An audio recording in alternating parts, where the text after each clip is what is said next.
他说，母亲从小告诉他，他的祖辈来自中国。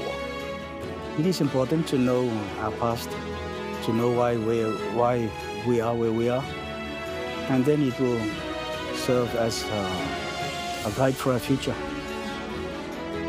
他说，愿进一步拉近两国和两国人民的距离。I guess fate put me here to bring our two countries together. 谈及复交决定，他说 ，One China principle, and that is the cornerstone of our relationship with China. 高端访谈专访瑙鲁总统阿迪昂，记录他来中国寻根谒祖的过程，敬请收看。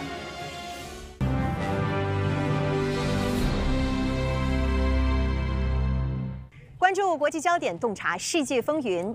大家好，欢迎来到本期的高端访谈，我是邹韵。今天我们来到了广东江门，即将对话瑙鲁总统阿迪昂。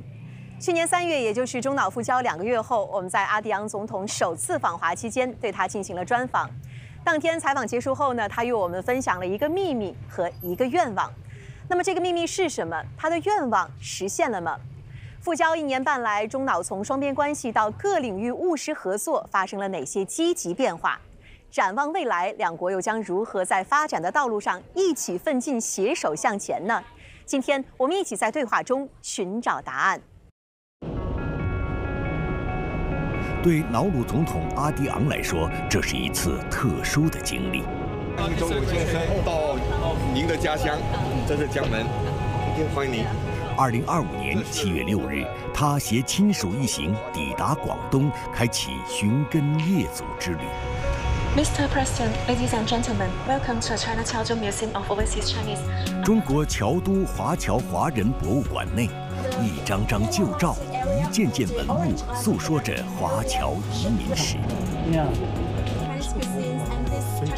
I learned a lot today. Yeah, understand the history of and overseas China, about the circumstances in which my ancestors came over to the Pacific. Yes.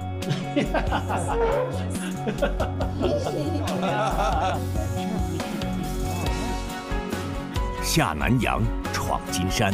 鸦片战争后，许多破产的农民和失业的小手工业者远赴海外谋生。Oh, right. 这是您的亲戚。一些人到了巴布亚新几内亚、所罗门群岛、瑙鲁等太平洋岛国，在当地生儿育女。这其中就有瑙鲁总统阿迪昂的外曾祖父司徒暖豹。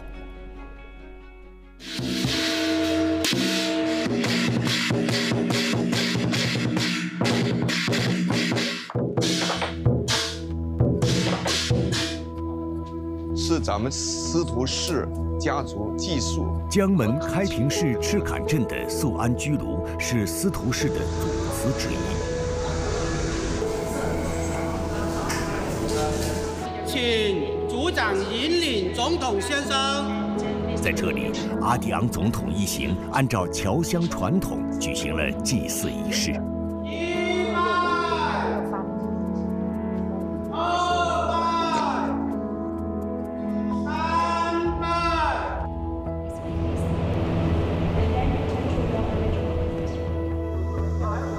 在楼前，他还亲手种下一棵象征家族枝繁叶茂、人丁兴旺的榕树，并收到了一份特殊的礼物——一抔祖祠前的乡土。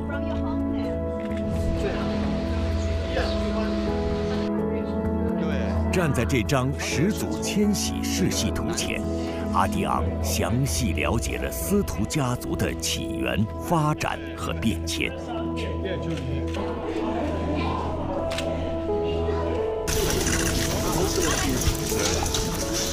赤坎镇中古村中心里是司徒暖豹当年生活过的地方。在村口的大榕树下，阿迪昂总统与乡亲们围坐一桌，吃着当季的荔枝、黄皮，聊起了家常。在这个特殊的地点、特殊的时刻，阿迪昂总统接受了高端访谈的专访。President Adiang, it was such a great pleasure to see you again, and welcome to come back here on Leaders Talk. Good to see you again, Esther.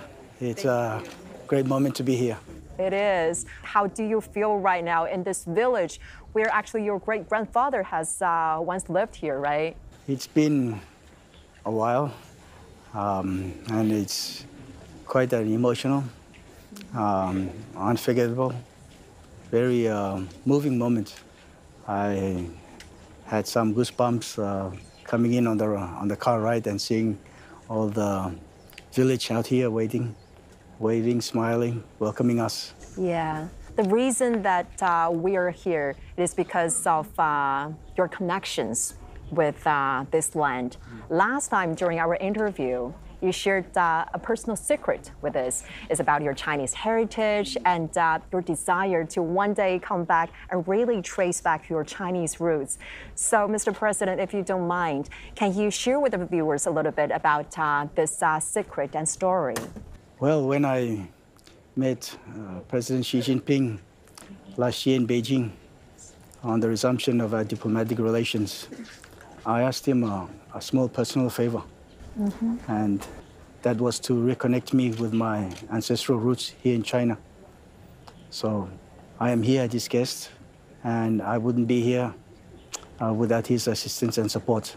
President Xi Jinping made very big decisions, assigning all of his government to work as quickly and as efficiently as possible to make this day happen. I am thankful, very grateful to President Xi Jinping for making this possible. What was your reaction like when you first learned that the origin of your Chinese roots was traced? Well, I wasn't sure it was going to be possible. Oh, really? Because my original ancestors from China migrated from China so many years ago. Right. And I wasn't even particularly sure about their journey or about their story. But with typical efficiency of the Chinese government, they have been very thorough and very efficient in tracing all of my family who came from China and how they made it through Southeast Asia to the Pacific region, where we are now. Yes. This time you're not only here alone, you brought your major family members here, your kids, your grandkids, and some of the relatives. Why do you believe it is very important for different generations of your family to understand their Chinese roots and to connect with the Chinese heritage? It is important to know our past, to know why we are where we are, and then it will serve as a guide for our future. And because Nauru and China now enjoy healthy diplomatic relations, it is a wonderful bridge for our two countries to have between them. I think it is a unique honor and a unique privilege for head of state of Nauru to have this wonderful connection with these wonderful people of Shikan village here in China. So which specific part or memories or experiences that you really hold dear or that are really impressive to you? Well, understanding the journey that they took out of their homeland here in China, making their way to the our remote region, which is Oceania, to make a livelihood, contribute to those remote places. The journey could not have been easy. To somehow be able to understand that and reconnect with those who still cherish the homeland, you know, is a special moment. We in Nauru understand the connection that people have with their land, and I admire that very much. What did you see here in this village or in Jiangmen? Yes, I see a beautiful people, beautiful countryside, people who have a very strong work ethic, people who love their land so much, who love their country, and who have a very strong sense of community and working together to make things possible. What specific aspect of your Chinese heritage do you you're most eager to know during this trip? Well, I really wanted to understand the circumstances in which my family came from, the circumstances in which they felt they needed to leave their homeland, take very difficult, very long journeys to countries that were really quite remote, and also perhaps very difficult places to live. I wanted to understand the spirit and their motivation, and I'm in awe. I'm in awe. I wouldn't say impressed, but I'm in awe of their character that brought them to our region. And I think that's a wonderful story for me and my family to learn from. Mr. President, you mentioned that this trip, where everything wouldn't happen without the guidance of President Xi. If, let's say, in the future, if you get a chance to meet President Xi again, what would you say to him? Of course, I need to thank him very much. I hope that I will see him again, of course, in our joint responsibilities looking after our bilateral relations.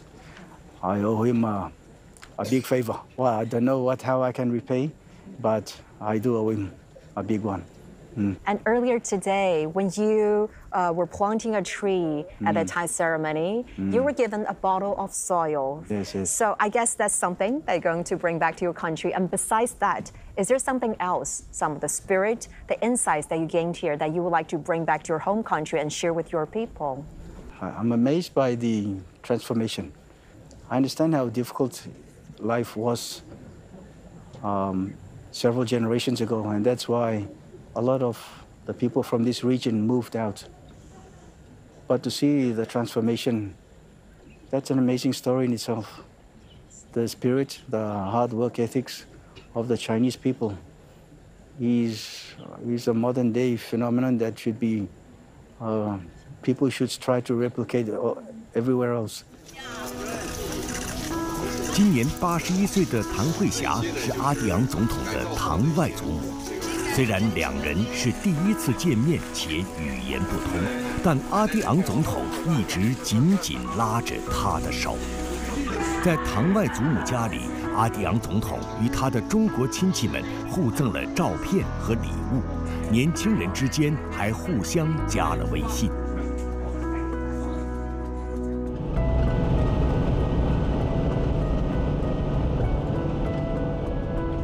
离开中新里后，阿迪昂总统一行赶赴深圳，继续参访行程。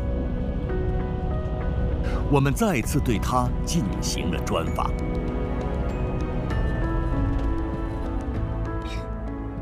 Mr. President, and since now you already discovered that your origin belongs to the big Cctv family, when I see you taking this photo, right, with your not only your family and also the extended relatives. So, yeah, at that moment, it really is feel that, love really goes beyond borders. People in Nauru and China because of this very special bond. How do you feel about that moment? Yes, the world is not so big anymore.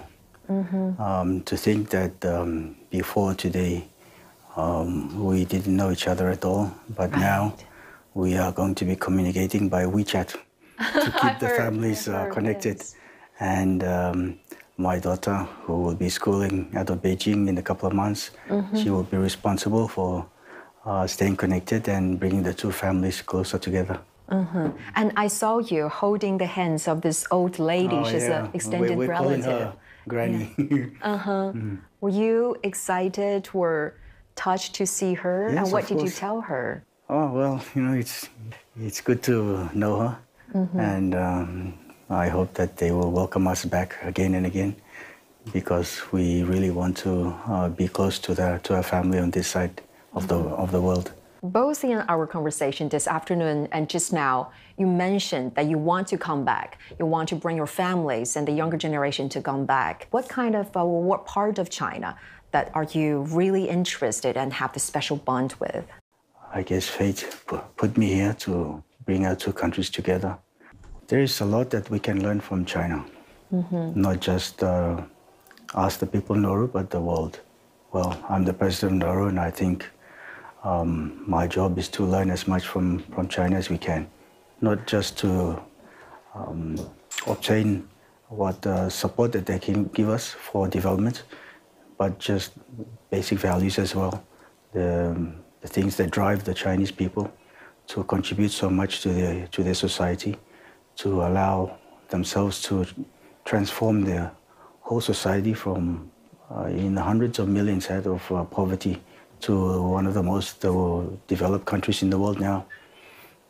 I want to learn about how a people can rise out of such difficulties and become leaders in the world. We are a small country, but I think we may find important lessons in that experience. And what are some of the insights that you envision incorporating into your work as the president of Nauru, maybe especially enhancing bilateral relations after this trip? And that is, I think, our mission as two presidents, myself and President Xi, to build bridges between our two governments and our two peoples, to bring us closer and have a common future. And that is also seems to be the world vision that he has for a common future for humankind. So you really felt this community of shared future for mankind proposed by President Xi from your own experience? He means what he says.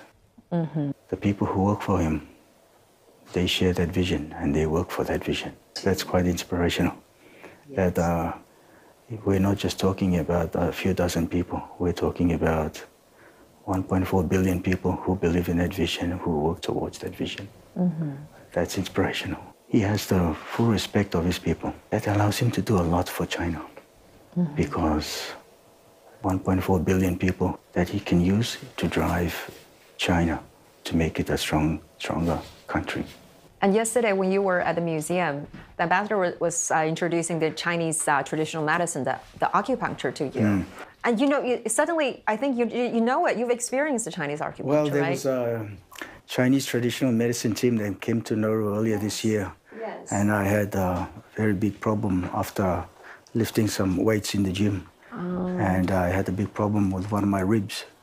And it got so painful, I couldn't get up properly. But I managed to get to the hospital. And the Chinese lady stuck a few pins in there. The needles. The needles? Yes. Yeah, and I walked out there just normal. Oh, and I was really? back in the gym the same day. I don't know what she did, but it was close to a miracle because I was taking painkillers that weren't working for me. That's amazing. So, yes, I'm encouraging the ambassador to bring over a team that can be stationed permanently in Nauru for the longer term. It's been about 1.5 years since the resumption of the diplomatic relations between China and Nauru. So what do you consider are some of the major progress made throughout the time? You should come and see for yourself in a few years. China will be transforming Nauru. When I had my bilateral meeting with President Xi last year, we talked about delivering what he called early harvests in our relationship. We will deliver early harvests in the coming years. I think some of them are already showing or has been... Yes. Right? That's the main one. Yes, this is one. The ceremony that you attended not long ago is a China-supported sports center. Yes, that will transform the sporting landscape for Nauru. But they're also completing the new port and also the new solar farm that will take us to 50% renewable. Right. Well, about this sports center, because I saw some local people say this is not only a groundbreaking for this construction project, it's also, the long-term stream of local people broke ground. And I guess, Mr. President, because you described it as a catalyst for transforming Nauru into a regional sporting powerhouse and also in boosting the well-being of your people. So as the president of Nauru and also an avid sports fan, this must hold special significance to you, right? Yes, it does, because Nauru has one of the very poorest health statistics in the world. We have some of the highest obesity rates, diabetes, and hypertension as a result of our lifestyle. I see that as a tool for transforming our own society. From a people plagued by lifestyle diseases to maybe people who can be very proud of their new, healthier lifestyle. And that can be a beacon not just for us, but also as a result of our relations with China. Yeah. And you have described the climate change as one of the gravest challenge to your people. And this time during your trip, you visited the China PIC Center for Disaster Risk Reduction Cooperation. So based on the insights that you gained here, what potential do you look forward to enhance cooperation with China to deal with those climate change related challenges? Well, I did see that they have a very good training facility there. And I did also see that they have students from Oceania, they are from Papua New Guinea, right. Solomon Islands and Fiji, but not from Nauru. So we have to improve that. You want to send your people to study here? Definitely. Well, last March, when you met President Xi, he emphasized that treating others on equal footing is the defining feature of China's diplomacy. And now, when you look back on this 1.5 years of resumption of diplomatic ties, so how has your perspective and understanding evolved about President Xi's emphasis on this very distinctive characteristics of China's diplomacy? Yes, we are treated definitely differently when we come to China than when we visit other big countries around the world. We are treated here in the same way as China treats the biggest countries.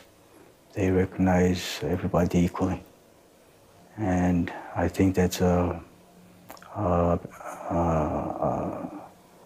symptom of their experience, having been colonized themselves. Having that colonial experience gives them an insight into how smaller countries feel. And we appreciate that very much. And now when you look back on this decision to restore diplomatic relations with China, which was based on recognizing and adhering to the One China principle, so how do you reflect the decision made back then? We made the right decision. Why is that? No question about it. Our development and our economic growth has been particularly impressive since we got into a relationship with China, and the economic and development prospects can only improve substantially in the coming, maybe not years, but in the coming months. That is how bullish we feel about our economic relationship with China. And as we all know that the One China principle is the cornerstone of the diplomatic relation between China and Nauru. So what is your government's plan to continue upholding and adhering to this very important and vital principle moving forward? We have no issues. We have already committed to the One China principle, and that is the cornerstone of our relationship with China. Mr. President, as you know, this year marks the 80th anniversary of victory in China's people's war of resistance against Japanese aggression and also the World Anti-Fascist War. And actually, during the World War II, Nauru was occupied and bombed by Japanese forces, and about 1,200 people were forcefully relocated as laborers. And unfortunately, about 400 of them died.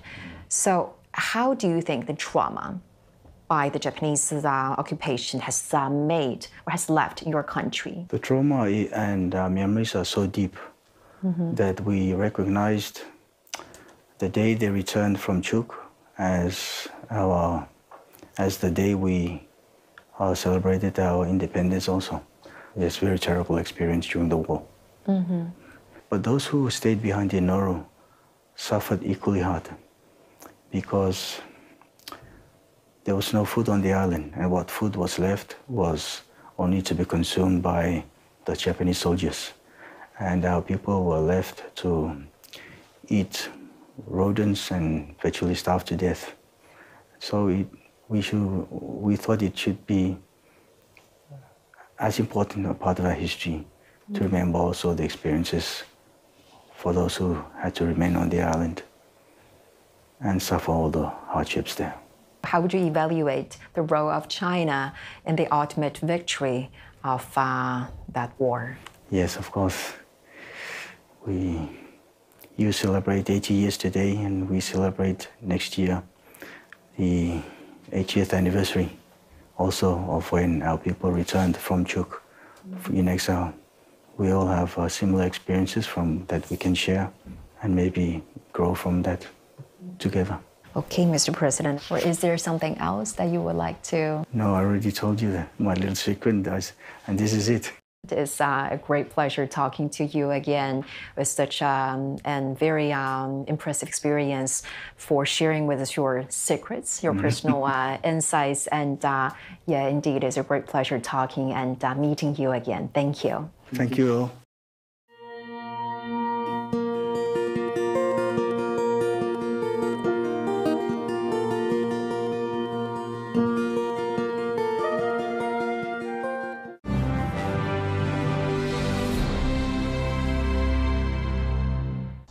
在专访当中，阿迪昂总统分享了他此次寻亲之旅背后的心路历程和深厚情感。他说：“脑中虽然远隔重洋，但历史和现实的纽带将两国以及两国人民紧紧地连在了一起。”对于未来，阿迪昂总统表示，他始终坚信瑙鲁站在历史正确的一边，也相信两国将为开启共同发展繁荣的新篇章注入更多动力。感谢您收看本期的高端访谈，我是邹韵，我们下期再会。